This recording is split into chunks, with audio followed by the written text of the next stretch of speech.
What the heck is up, you guys? It's your boy Ace, aka Animated Heroes, here back with another action figure review. Today we're going to be taking a look at the Kaiyodo Revoltech amazing Yamaguchi Ryu Hayabusa from Ninja Gaiden 2. Now, before we get started, I'm going to go ahead and tell y'all I have not seen this movie, so yeah, don't even come for me on that. But that means it's going to be a fair review. So let's go ahead and get right into it, starting off with that non-sexy packaging.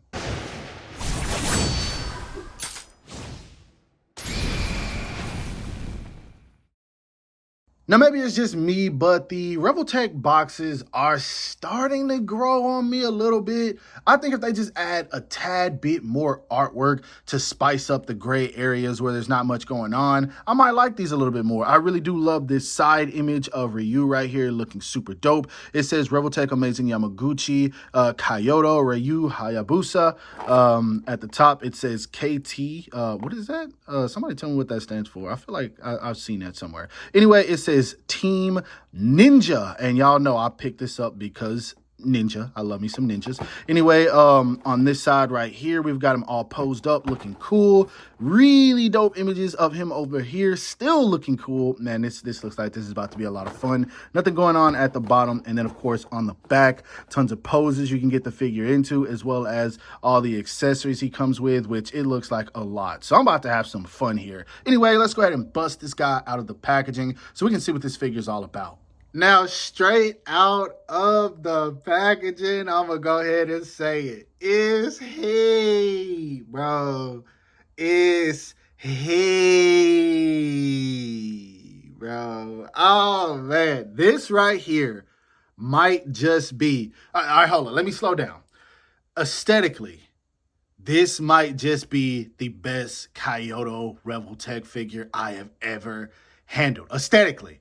Now, I haven't gotten into any issues that the figure might have because this is me basically reviewing it right out of the packaging. I'll mess with it more before I give my final thoughts, but right out of the packaging is he, bro. This thing, first off, feels amazing, yo. It doesn't feel like the traditional plastic we've gotten used to when it comes to Kaiyodo Revoltech.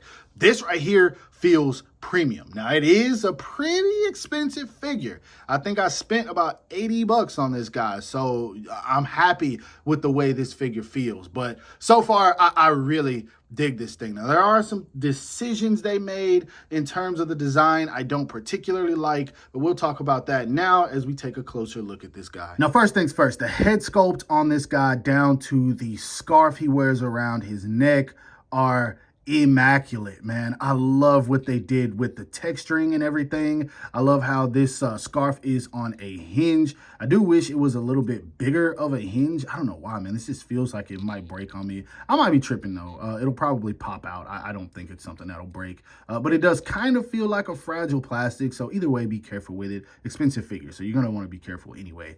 The eyes on this guy are piercing, yo. This is some of the sharpest looks that I've ever seen on a Kaiyodo Revoltech figure. Like, normally, even their realistic figures sometimes look a bit cartoony. This looks realistic, and notice I said from the neck up. The arms do have more of that anime style-ish look to them, but I think it's because they lack paint, man. There's really no shading on them. If you look at his face is kind of tanned behind the mask, but the arms are not, and I think they should have put more of that tan on the arms for more of a realistic standpoint anyway, because why is his face dark if his face is covered most of the time and his arms are bare out while he's out in the sun committing whatever he's doing? So yeah, I do think they should have tanned the arms a bit more. And when it comes to these shoulders, man, I know Kaiyodo Revoltech don't really do the best shoulder designs, but these just stands out a little bit more, maybe because the arms are bare from the shoulders down to the forearm. It looks really, really ugly, man. I don't like it on this. Now, obviously, it's going to help when it comes to articulation, but from a design standpoint and aesthetically, it's just ugly. And I do think the same thing when it comes to the elbows, man. I really wish they would switch up the style a little bit, man. It's just way too much gapping going on in here. Now, if he had a lot of armor around this area, it would probably look a little better, but from the shoulders down to the forearms, it's kind of ugly. Now, turning the arm and looking at these gauntlets, this looks sick, man. This whole figure with the straps and everything, all of it looks so good, man. I love the way that they did the texturing on the outfit. It looks so amazing. It's soft where it needs to be, and then it's hard sculpting where it needs to be as well. The back, again, you got all these straps and everything looking really freaking nice. All the way down from head to toe, you've got the extra kunai right here. These, sadly, are not removable. That would have been cool, but nah, you can't take those off. I do wish you would have got like a swappable piece where you can have him with these unsheathed, and then you could put a kunai in his hand or something. But that's asking too much, man. This figure already comes with a lot. Anyway, the shins and everything look good. Feet look really good. Simple sculpt work on the feet. But yeah, overall, a very, very solid figure. Now, one thing I do want to point out, the head. Again, I complimented the head on this guy heavily. It does kind of look a bit... When you look at the head, it has this more realistic look, and then in certain areas, everything does kind of keep with the Revoltech cartoonish anime-ish look. I don't know, maybe I'm tripping, but if you guys have this figure in hand, I think you'll see what I mean.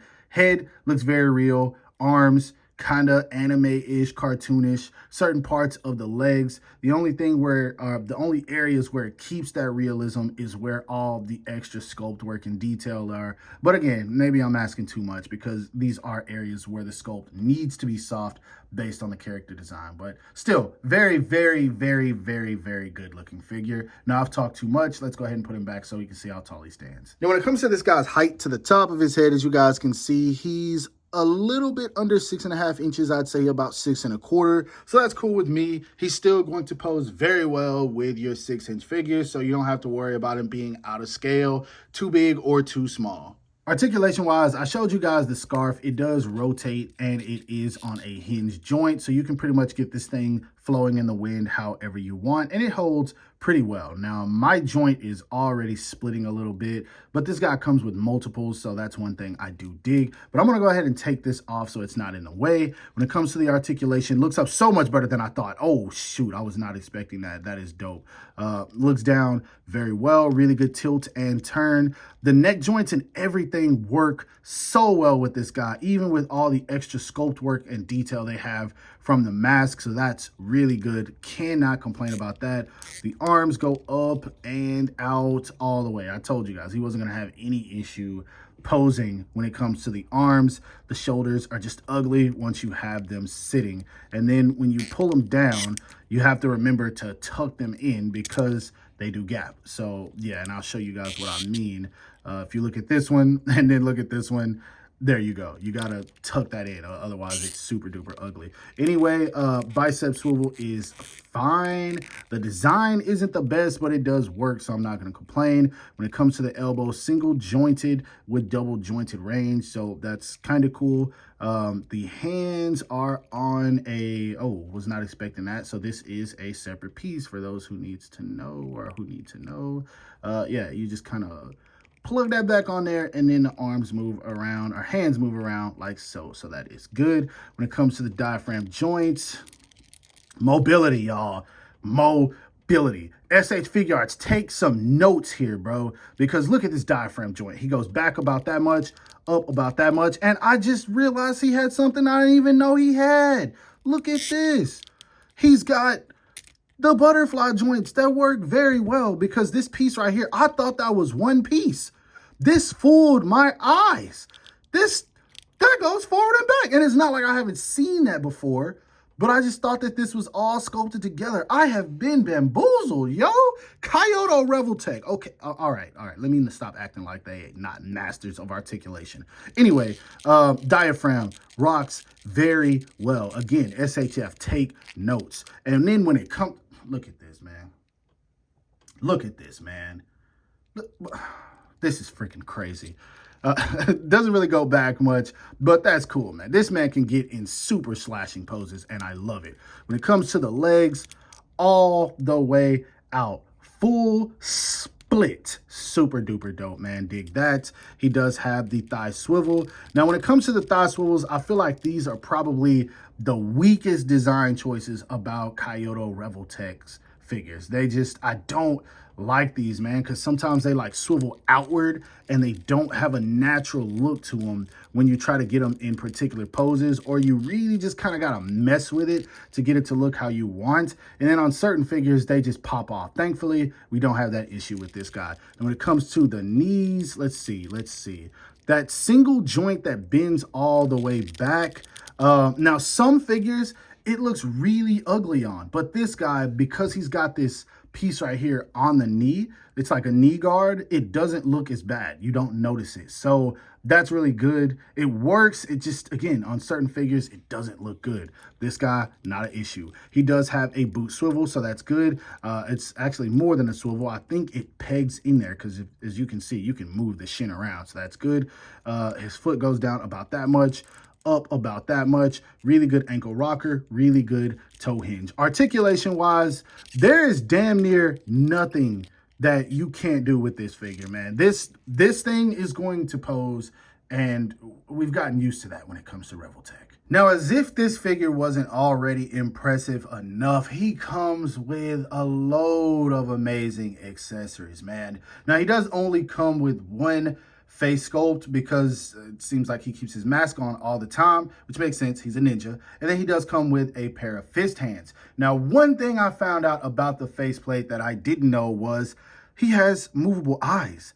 I would not have guessed, because the eyes look so good, you wouldn't think that they're movable, because I don't know. I'm just used to back in the day when figures had movable eyes, they looked hella goofy, but this guy does not. So I dig that. Anyway, he comes with 2 shuriken as well. Really love that they threw these in there. Be careful, they're small, so you don't want to lose these. He does come with his sword, which looks really dope. He also comes with the sheath for his sword, which pegs onto him somewhere. I'll put it on after this. He comes with several sets of hands, a set of kind of reaching, grabbing hands, or you can call them almost ninja posing hands, another set of reaching, grabbing hands, the actual ninja hands, weapon holding hands, and then another set of weapon holding hands. So he comes with quite a few hands. Then he comes with a pair of freaking ice skates. These are dope, man. I would not want to get kicked with these. This is insane. I really want to see him use these in the game. But yeah, again, I would not want to get kicked with these. And then he comes with a pair of claws that would make Wolverine jealous, because look at this. This is Looney Tunes, bro. Again, I would not want to get hit with these at all. This man is about business. And then last but not least, he comes with an accessory. I don't even know what this is, but it has this piece right here on it, which kind of has this like snake design carved into it. That looks super duper cool. And then it's chained on to this piece right here, which imagine taking this to the face. Yeah, nah, man. So tons of freaking accessories, man. This guy is about business. And then, of course, he does also come with a Kaiyodo Revoltech stand, as all of their figures do. And when it comes to the sword, it just pegs into his back like so. And then you actually can put the entire sword in the sheath. It's not just the hilt. So really, really good, man. This is amazing. Amazing Yamaguchi. Now, one thing I did accidentally find out while I was putting this guy back for the size comparisons, these little kunai actually do pop off. Now, sadly, he can't use them because they're meant to peg into him, but they do come off. So yeah, be careful with that, because you don't want to accidentally knock one of these off and then lose it. Now, moving on to some size comparisons, here he is standing next to some other ninja who might not be of his caliber just yet when it comes to catching bodies. Well, except for Kakashi. But we've got him standing next to the SH Figuarts Kid Naruto Uzumaki, the SH Figuarts Kid Sasuke Uchiha, and then, of course, the SH Figuarts copycat ninja himself, Kakashi Hatake. Next up, here he is standing next to the SH Figuarts One Piece Wano Arc Monkey D. Luffy, the SH Figuarts Bleach 1000-Year Blood War Duel Zangetsu Ichigo Kurosaki, and the SH Figuarts Jujutsu Kaisen Greatness Satoru freaking Gojo. Lastly, for some extras, here he is standing next to a Metacom toy Daredevil, which is one of the best figures I have in my collection. We've got him standing next to an SH Figuarts Deadpool and Wolverine Deadpool because Deadpool and ninjas, obviously. And then we've also got him standing next to a Marvel Legends, some new retro-carded symbiote Spider-Man. I don't know the edition or any of that. Y'all know I don't collect Legends like that, but it's a symbiote Spider-Man. And now when it comes to my final thoughts, here we are standing with the most important question regarding this figure. Who is he fighting that he need all of this, bro? Like, God, this man is ready for war. For But nah, if you're somebody who's questioning whether or not you should pick up this figure, the answer is obvious. Yes, you should pick it up for one specific reason. It's a classic. This really is one of Kaiyodo Revoltech's best figures. Like, I can tell that whoever was behind making this figure, they were serious and very passionate about the production of this character. And it goes to show with just how everything turned out. Now, don't get me wrong. Kaiyodo Revoltechs are usually decent, but I don't get very many of them that I can rate over probably a 6.5, just because they're usually plagued with QC issues, such as parts falling off, parts breaking, them not really looking the best. Some of the My Hero Academia figures looking extremely derpy. Now, don't get me wrong, some of them turned out great, but some of them just don't look that good. Then you have figures that are lackluster, missing out on accessories such as the Tokyo Revengers line. You guys know where I'm going if you've been collecting Kaiyodo Revoltech for any period of time. There's always something that's missing. This figure doesn't feel like it's missing anything. Now, that being said, I joked at the beginning of this video just to get some comments, I'm sure, but I played the game. I have played the game. I didn't play number 2. I played number 1. I'm very familiar with this character and what he does. Just some of these weapons kind of catch me off guard because it's been so long and I really don't remember it all. Because I think this game was like an Xbox exclusive or something, and I've always been a PlayStation guy. So without my brother being around for me to play his Xbox, I haven't had the chance to really just dive back into what is the lore of Ninja Gaiden. But I really do dig this figure, man. Overall, I hope that you guys enjoyed this review. If so, don't forget to give it a thumbs up. That always helps me out. Subscribe to the channel if you haven't already. Make sure you hit that bell icon so you're notified whenever I upload new content. And last but not least, follow me on everything you see listed in the description below to keep up with my activity outside of YouTube. Hope you guys have a great rest of your day. Stay safe wherever you are, and bye.